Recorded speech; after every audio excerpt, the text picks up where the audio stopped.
L'association donc, qui s'appelle Pour que vivent les artistes en Médoc, nous l'avons créée tout simplement pour aider les artistes à se faire connaître, les artistes du Médoc, au moyen de manifestations, enfin d'expositions, par le biais aussi du marché de Noël. J'expose aussi les peintres dans la mairie de l'Espare, à l'entrée. Tous les mois je change un peintre différent.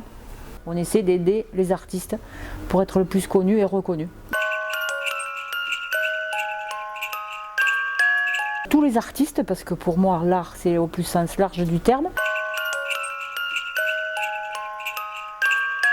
Parce qu'il y avait un manque ici à l'Espare, voilà, pas du tout d'association.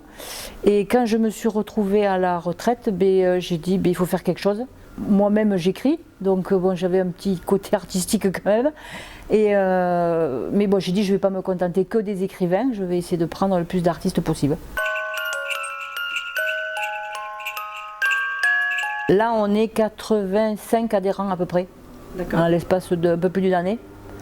Voilà, ça fait boule de neige aussi dans d'autres ateliers, un artiste entraînant l'autre. Oui. Ça a fait boule de neige un petit peu.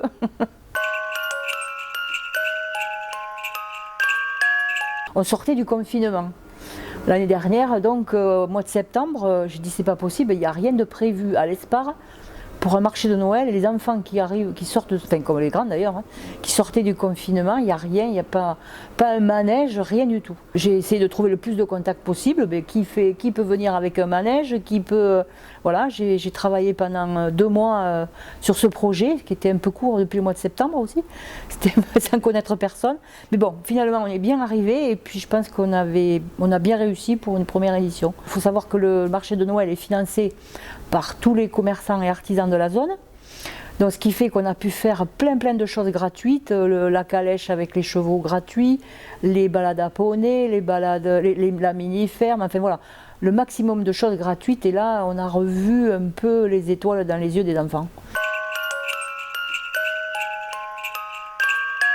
De chalets, on en avait 6 ou 7. On a fait tout ça sous forme de village. Donc il y avait le village des artistes, le village des créateurs, le village des gastronomiques, le village des animaux, voilà, puisque la zone est grande quand même, donc il y a beaucoup d'endroits à peupler, à mettre en place. Et donc on devait être, je ne sais plus, une trentaine d'exposants peut-être. Et bien là cette année, c'est le double en tout.